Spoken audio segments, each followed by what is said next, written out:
잘 안 들립니다. 더 크게 한번 아멘 하시죠. 이제 들립니다. 아멘, 할렐루야. 오늘 함께 여러분들과 나누고 싶은 말씀은 열왕기상 3장 1절에서 15절까지입니다. 저와 여러분들이 서로 교독을 하시겠습니다. 열왕기상 구약성경 514면에 있습니다. 열왕기상 3장 1절에서 15절입니다. 제가 한 절, 여러분 한 절 서로 교독하시겠습니다. 솔로몬이 애굽의 왕 바로와 더불어 혼인 관계를 맺어 그의 딸을 맞이하고 다윗성에 데려다가 두고 자기의 왕궁과 여호와의 성전과 예루살렘 주위의 성에 공사가 끝나기를 기다리니라. 그때까지 여호와의 이름을 위하여 성전을 아직 건축하지 아니하였으므로 백성들이 산당에서 제사하며 솔로몬이 여호와를 사랑하고 그의 아버지 다윗의 법도를 행하였으나 산당에서 제사하며 분향하더라. 이에 왕이 제사하러 기브온으로 가니 거기는 산당이 큼이라. 솔로몬이 그 제단에 1,000번제를 드렸더니 기브온에서 밤에 여호와께서 솔로몬의 꿈에 나타나시니라. 하나님이 이르시되 내가 내게 무엇을 줄고 너는 구하라. 솔로몬이 이르되 주의 종 내 아버지 다윗이 성실과 공의와 정직한 마음으로 주와 함께 주 앞에서 행하였고 주께서 그에게 큰 은혜를 베푸셨고 주께서 또 그를 위하여 이 큰 은혜를 항상 두사 오늘과 같이 그의 자리에 앉을 아들을 그에게 주셨나이다. 나의 하나님 여호와여, 주께서 종으로 종의 아버지 다윗을 대신하여 왕이 되게 하셨사오나 종은 작은 아이라 출입할 줄을 알지 못하고 주께서 택하신 백성 가운데 있나이다. 그들은 큰 백성이라 수요가 많아서 셀 수도 없고 기록할 수도 없사오니 누가 주의 이 많은 백성을 재판할 수 있사오리까? 듣는 마음을 종에게 주사 주의 백성을 재판하여 선악을 분별하게 하옵소서. 솔로몬이 이것을 구하매 그 말씀이 주의 마음에 든지라. 이에 하나님이 그에게 이르시되 내가 이것을 구하도다. 자기를 위하여 장수하기를 구하지 아니하며 부도 구하지 아니하며 자기 원수의 생명을 멸하기도 구하지 아니하고 오직 송사를 듣고 분별하는 지혜를 구하였으니 내가 내 말대로 하여 내게 지혜를 또 총명한 마음을 주노니 내 앞에도 너와 같은 자가 없었거니와 내 뒤에도 너와 같은 자가 일어남이 없으리라. 내가 구하지 아니한 부귀와 영광도 내게 주노니 내 평생의 왕들 중에 너와 같은 자가 없을 것이라. 내가 만일 내 아버지 다윗의 행한 같이 내 길로 행하며 내 법도와 명령을 지키면 내가 또 내 날을 길게 하리라. 우리 함께 읽겠습니다. 시작. 솔로몬이 깨어보니 꿈이더라. 이에 예루살렘에 이르러 여호와의 언약궤 앞에 서서 번제와 감사의 제물을 드리고 모든 신하들을 위하여 잔치하였더라. 아멘. 아멘. 아멘. 할렐루야. 아멘. 하나님은 살아계십니다. 아멘. 하나님은 어제나 오늘이나 영원토록 변함없이 동일하신 분이십니다. 아멘. 우리 앞뒤로 오늘 굉장히 많은 분들이 오셨습니다. 네, 그래서 우리 앞뒤로 좌우로 혹시 인터넷으로 이렇게 영상으로 예배하시는 분들은 이렇게 가족들에게 이렇게 한번 서로에게 선포하셨으면 좋겠습니다. 하나님이 지금까지 인도해 오셨습니다. 아멘. 2002년 7월부터 2003년 8월까지 약 10개월 동안 방영된 예능 프로그램이 있습니다. 이 프로그램은 뭐냐면 어떤 법적인 분쟁을 상황극으로 만들어서 그 프로그램에 참여한 패널들이 무엇이 옳은지, 무엇이 잘못된 것인지를 판단하면서 판결하는 그런 예능 프로그램이었습니다. 혹시 어떤 건지 아시나요? 21년 전이죠.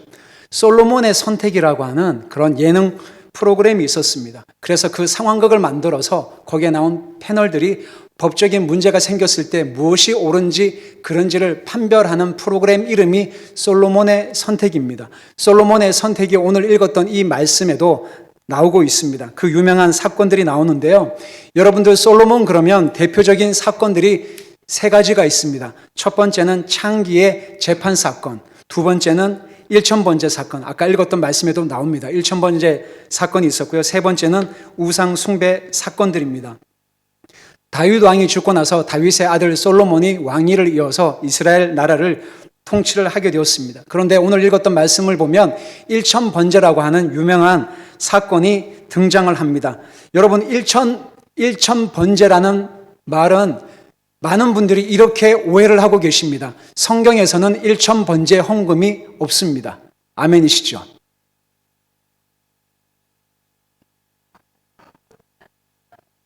아멘이시죠?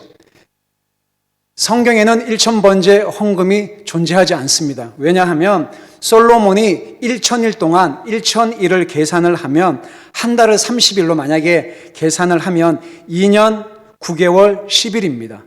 2년 9개월 10일 동안 매일마다 예루살렘 성에서 기브온까지 직선거리가 약 한 8.5km가 됩니다. 물론 자동차로 기브온까지 가면 한 3, 40분 정도 걸리는 거리입니다. 근데 그때 당시에는 자동차가 없었죠. 나귀를 타고 가면 3시간에서 4시간 정도 걸리는 거리예요. 그 거리를 솔로몬이 1000일 동안, 1000일이 아까 몇 개월이라고 말씀드렸죠? 한 달을 30일로 만약에 계산을 했을 경우에 2년 9개월 10일 동안 매일마다 2년 9개월 10일 동안 그 제사 드릴 제물을 가지고 그 거리를 갔다 왔다 왕복하면서 제사를 할 수가 없습니다. 왜냐하면 솔로몬은 왕이었기 때문에 그렇게 매일마다 그렇게 한다면 나라는 언제 다스립니까? 그죠? 그래서 근데 참 아이러니한 것은 히브리어 성경이나 영어 성경을 읽어보면 1000번제라고 설명을 하고 있지 않습니다. 솔로몬이 단 하루 1000번제물을 가지고 한 번 제사를 했습니다. 아멘. 그래서 여러분들이 1000번제 헌금을 하실 필요가 없습니다. 아멘이세요? 1000번제 헌금은 성경에 나와 있지 않습니다. 솔로몬이 하루 1000번제물이라고 히브리어 성경에는 그렇게 나와 있어요. 1000번제물을 가지고 그날 하루 예루살렘에서 기브온 산당까지 그 거리에 가서 신하들과 함께 하나님 앞에 단 하루의 제사를 드린 사건이 바로 1000번제 사건입니다. 아멘. 그런데 지금도 그런 1000번제 헌금을 가지고 말씀하시는 분들이 있습니다. 왜냐하면 열심히 기도하고 1000일 동안 1000번째 헌금을 쌓고 그렇게 하면 하나님께서 솔로몬에게 꿈에 나타나셔서 내가 너에게 뭐 해줄꼬 이런 응답을 받고 싶어갖고 1000번째 헌금을 강요하고 혹은 강조하는 그런 교회들이 있습니다. 실상은 성경과 전혀 상관이 없습니다. 1000번째 헌금은 성경에 존재하고 있지 않습니다. 솔로몬이 단 하루 1000번제물을 가지고 하나님 앞에 나아가서 예배를 했던 것입니다. 사랑하는 여러분, 여러분에게 성경의 바른 진리와 계시가 한 분 한 분에게 충만하게 임하기를 축복합니다. 여러분, 솔로몬이 기브온에 가서 1000번제물을 드렸을 때에 하나님이 꿈에 솔로몬에게 나타나셨죠. 그래서 내가 너에게 무엇을 해줄 거라고 말씀을 하셨을 때 솔로몬이 구한 기도는 듣는 마음이었습니다. 듣다라고 하는 히브리어 단어가 다 아시죠? 뭐죠? 슈마 이스라엘.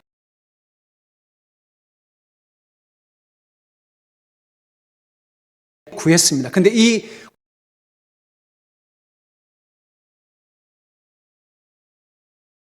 히브리어 성경에 보면 하나님께서 솔로몬이 구한 것을 보시고 하나님의 눈에 좋았다라고 나옵니다.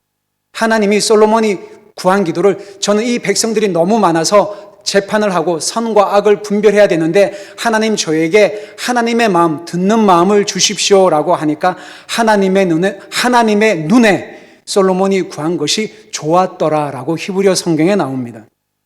사랑하는 여러분, 이때 솔로몬이 타락했나요?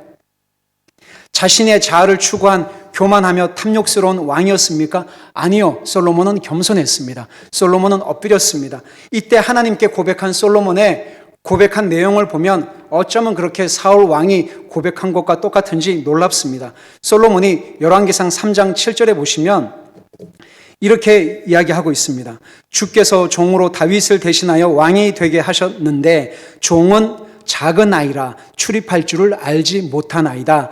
작다라고 스스로 낮추죠. 그리고 나는 알지 못한다라고 자신을 낮추면서 하나님 앞에 이야기를 하는데 여러분 사무엘상 9장 21절에 가보시면 사울 왕이 하나님으로부터 부름을 받고 이스라엘의 왕으로 그렇게 부름을 받았을 때 사울 왕이 이렇게 고백을 했습니다. 나는 이스라엘 지파 중에 가장 작고 미약한 베냐민 지파이며 나의 가족은 베냐민 지파 모든 가족 중에 가장 미약합니다.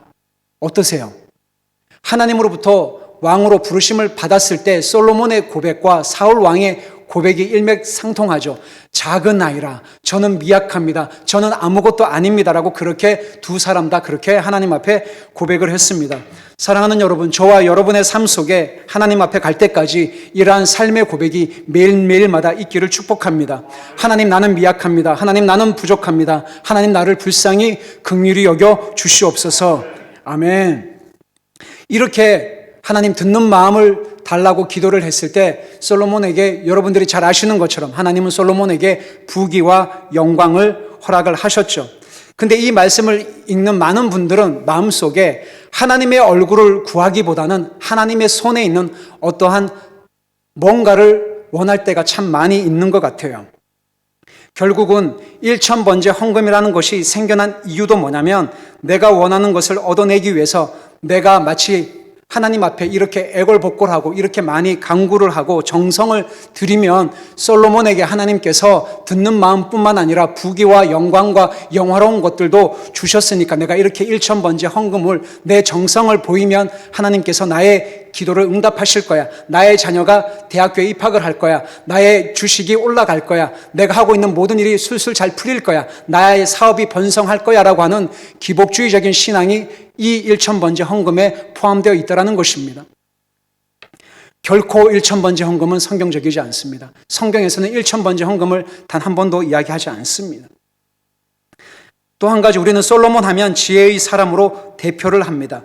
아마 많은 분들은 솔로몬 하면 참 지혜로운 왕이라고 알고 계시잖아요.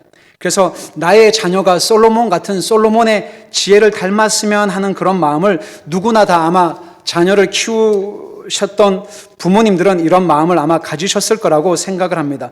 저희들도 이스라엘에 있을 때 아이들을 키울 때 여러분 잠언이 31장까지 있잖아요. 그래서 하루에 한 장씩, 한 달이 31일이니까 잠언서를 읽게 했습니다. 읽고 밑줄을 긋게 하고 필사를 하게 했어요. 노트에다가. 그래서 이렇게 했는데 어느 날 저희 딸하고 아내가 서로 이야기하는 것을 듣게 되었습니다. 참 놀라웠습니다. 뭐라고 얘기하냐면 저희 딸이 엄마에게 이렇게 얘기를 했습니다. 엄마, 왜 잠언서를 읽어야 돼? 라고 하니까 저희 김야희 선교사가 이렇게 대답을 했습니다. 잠언서를 읽어보면 솔로몬의 지혜를 볼 수 있고 너의 인생에 도움이 되는 내용들이 많아. 그랬더니 저희 딸이 뭐라고 얘기하냐면, 내가 잠언서를 읽는다고 솔로몬이 되는 것은 아니잖아요 라고 이렇게 반문을 했습니다. 참 영특하죠. 할렐루야. 네, 참 복스러워요. 저희 딸 이름 다 아시죠? 네. 김야엘 선교사님께서 이렇게 얘기했습니다. 그거야 그렇지만 잠언서를 읽으면 인생의 지혜에 대해서 많이 배울 수 있어. 그랬더니 저희 따님께서 이렇게 얘기했습니다. 그런데 성경은 잠언서밖에 없어요. 다른 말씀을 읽으면 지혜가 안 생겨요. 김야엘 선교사님께서 이렇게 대답을 하셨습니다. 어떻게 대답을 해야 될지 몰랐습니다. 아내와 저의 딸의 대화를 이렇게 듣고 있으면서 저 자신에게 정직히 물어보게 된 게 뭐냐면, 잠언서를 저희 아이들에게 읽게 하고 막 그냥 노트에다가 쓰게 하고 성경책에다가 연필을 가지고 긋게 하면서 읽고 점검을 하려고 했던 제 마음의 동기가 혹시 다른 데 있는 거 아닐까?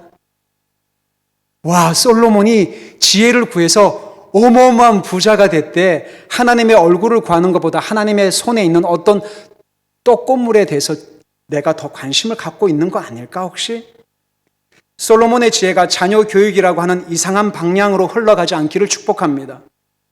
때때로는 자녀들을 정말 솔로몬과 같은 지혜로운 아이로 키우고 싶은 마음에 쉐마 교육, 이스라엘 교육, 탈무드 교육, 유대인 교육, 하브루타 교육이라고 하는 이런 미명하에 자녀들의 어떤 성공과 자녀들이 이 세상에서 정말 부귀 영화를 누리는 그런 아이로 키우고 싶은 부모들의 욕심이 혹시 이렇게 반영되고 있는 것은 아닐까요?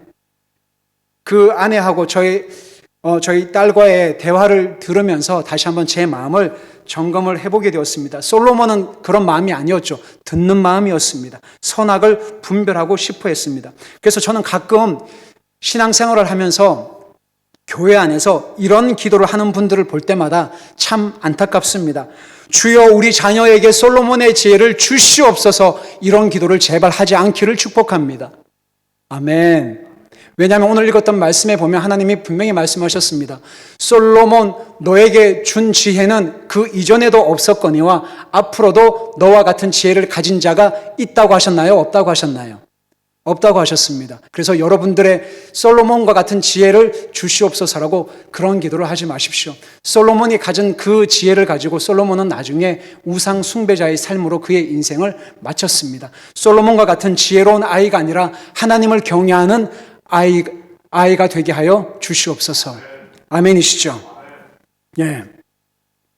솔로몬은 그가 가진 지혜로 하나님의 성전을 건축했습니다. 여러 가지 많은 일들을 했지만 솔로몬이 가진 지혜와 부귀 영화로 말미암아 그는 그의 삶이 나중에는 우상 숭배를 하게 만드는 정말 뼈아픈 실책을 하게 됩니다. 솔로몬의 출발은 예배자였습니다. 그래서 오늘 말씀 제목이 예배자인가 우상 숭배자인가.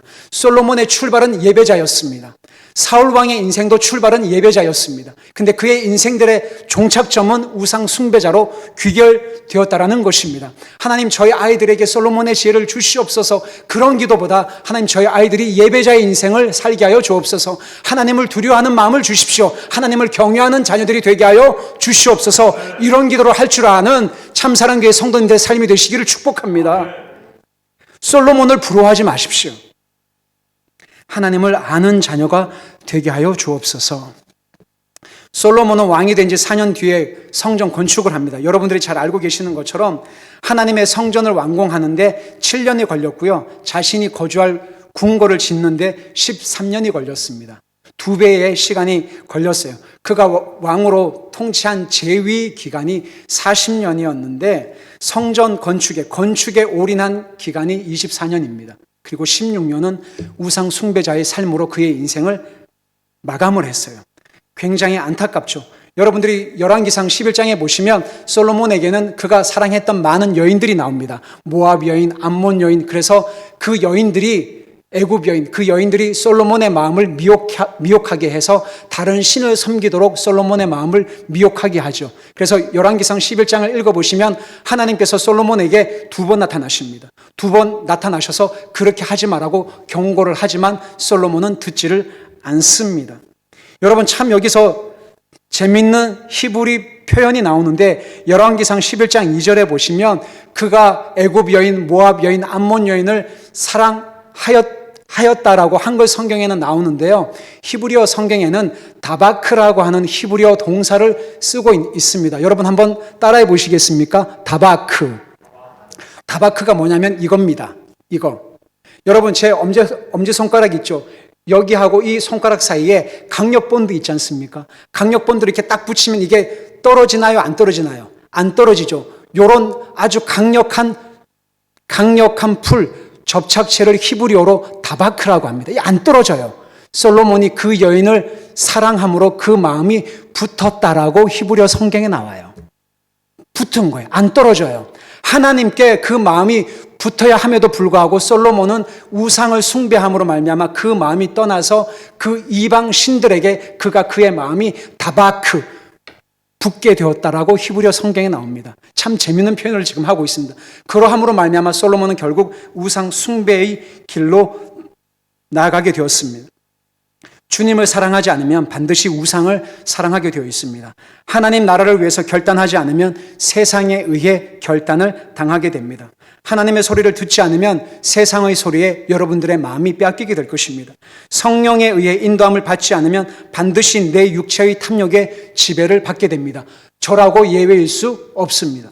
여러분 그래서 솔로몬이 잠언 4장 23절에 이 세상에서 제일 중요한 게 있다라고 그렇게 이야기를 합니다. 여러분 잠언 4장 23절을 한번 찾아서 같이 읽도록 하겠습니다. 너무 중요하기 때문에 그렇습니다. 잠언 4장 23절입니다.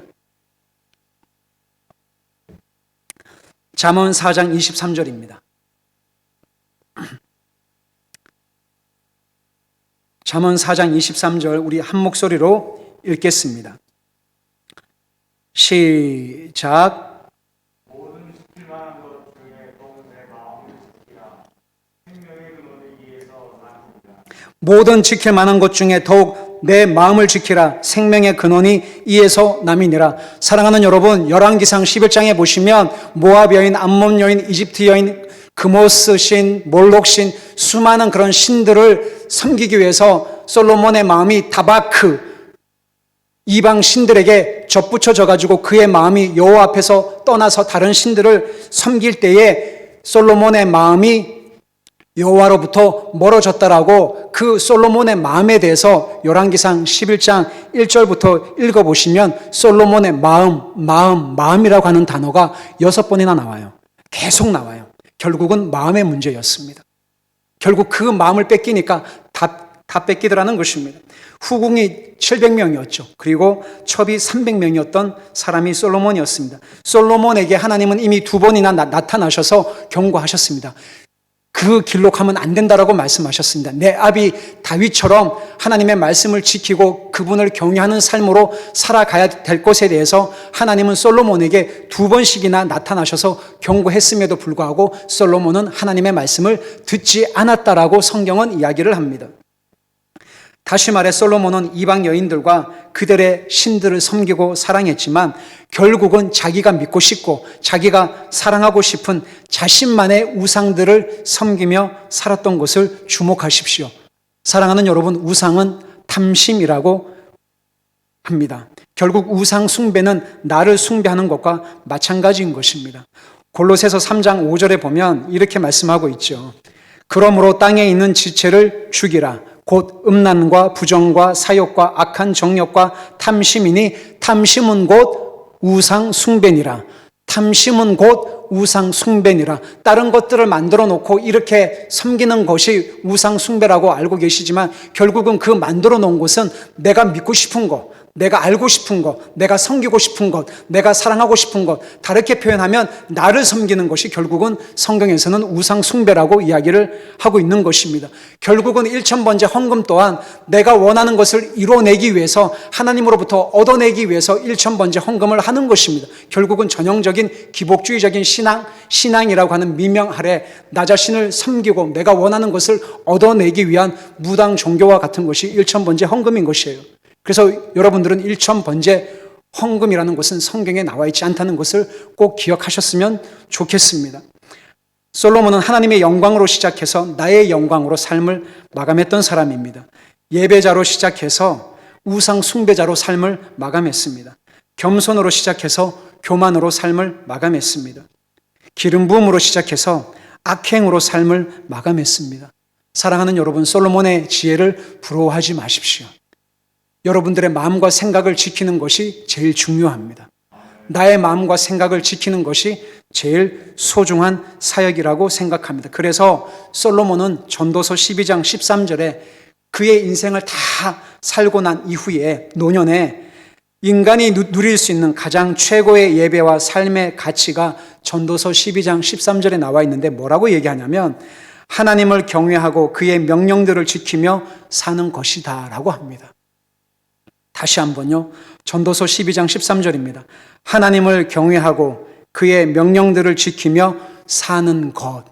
이것이 저희들에게 제일 소중한 삶의 가치이자 영적인 법칙입니다. 제가 얼마 전에 울산을 갔다 왔습니다. 울산에 아는 목사님이 계셔서 잠시 뵙고 이렇게 이야기를 나누는 중에 그 목사님께서 참 의미 있는 말씀을 하셨어요. 내가 2018년도 3월 달에 늘 하나님 앞에 묵상하고 기도하고 예배를 하는데 2018년도 3월 달에 갑자기 성령께서 그 목사님 마음 안에 이렇게 질문을 하시더랍니다.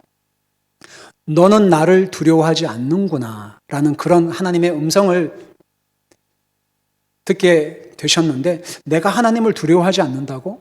나는 목회자인데 내가 지금 교회 성도들을 지금 섬기고 있는데 내가 하나님을 두려워하지 않아? 아닌데 라고 하면서 이 하나님이 주신 감동, 이 마음들이 시간이 지나면 잊혀질 거라고 생각을 하셨는데 시간이 가면 갈수록 이 생각이 안 떠나시더래요. 그래서 성도님들에게 기도 부탁을 하고 목사님께서 금식을 하시기 시작을 하셨습니다. 이 생각은 계속적으로 그 목사님의 마음 가운데 울리면서 목사님께서 결론적으로 하신 말씀은, 최연아 선교사님, 나는 하나님을 정말 두려워한 적이 없었다네 라고 말씀을 하시는 거예요. 내가 목회자로 안수받기 이전에 교회에서 나와서 예수님을 처음 만났을 때부터, 어릴 때부터 목사님께서 내가 어릴 때부터 신앙생활을 어떻게 해왔는지 반추를 해보기 시작하셨답니다. 어릴 때부터. 그리고 교회에 나오면서, 그리고 예수님을 처음 만났을 때 구원의 그 감격에 헌신하고 학생 부장 집사님으로 교회를 섬기고 사랑하고 이 일 저 일을 하면서 열심을 다해서 교회에 충성하고 봉사하고 그렇게 사시다가 목회자로 부름을 받아서 안수를 받고 교회를 개척하고 사역해온 그 많은 시간들 속에 내가 정말 하나님을 두려워했던 적이 있었는가, 목사님이 그분 스스로가 자신의 삶을 반추를 해봤는데 내가 내린 결론은 나는 정말 하나님을 두려워했던 적이 없었네 라고 말씀을 하시는 거예요. 저에게 그렇게 자신의 삶을 솔직하게 말씀을 하시면서 갑자기 제 얼굴을 보시면서 이렇게 질문을 하셨습니다. 최연아 선교사님은 정말 하나님을 두려워하고 있습니까? 라고 질문을 하셨어요.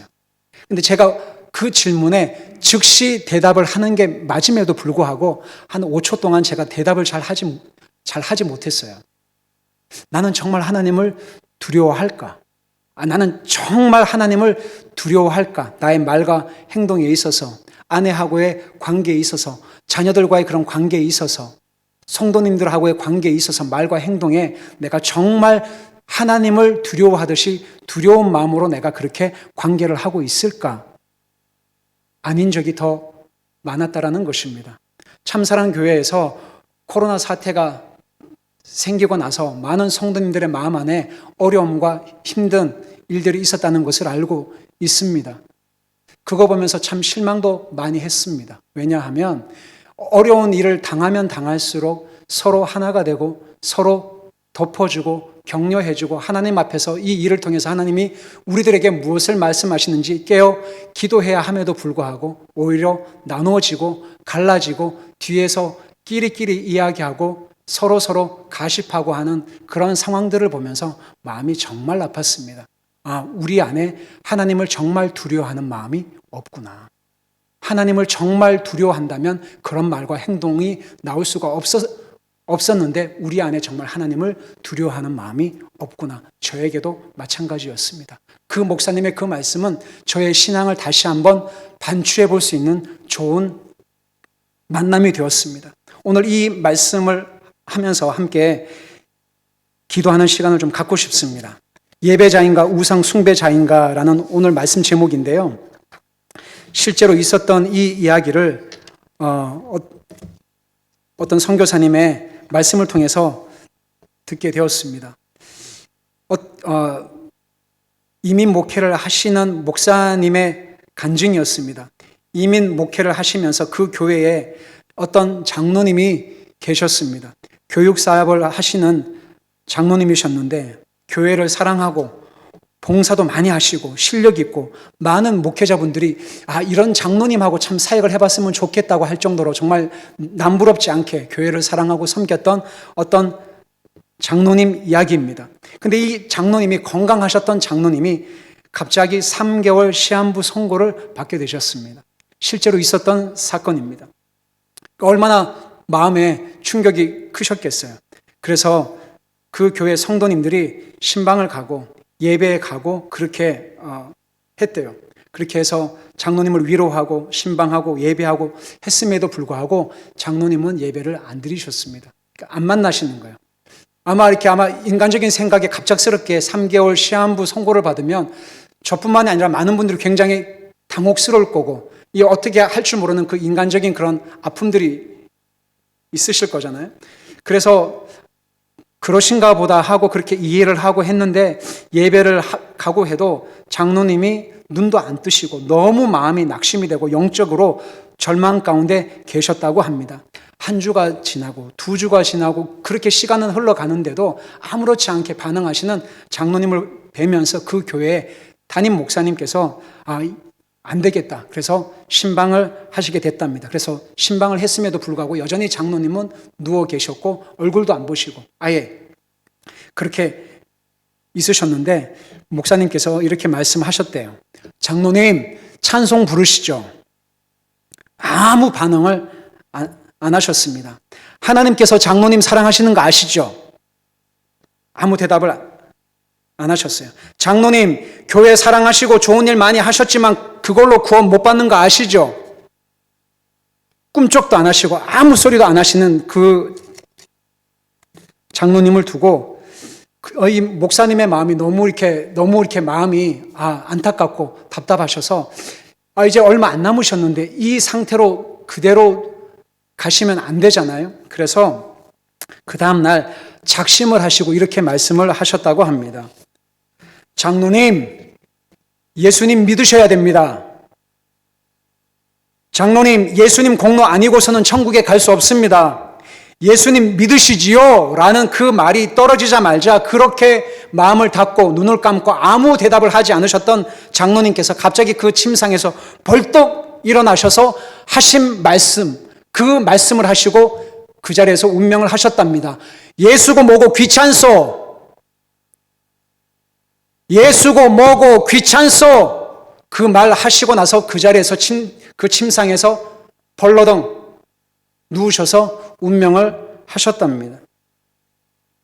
이 선교사님의 이 말씀을 듣고 다시 한번 제 삶 가운데 나는 정말 예수님을 믿는 사람이 맞는가? 나는 정말 예배자가 맞는가?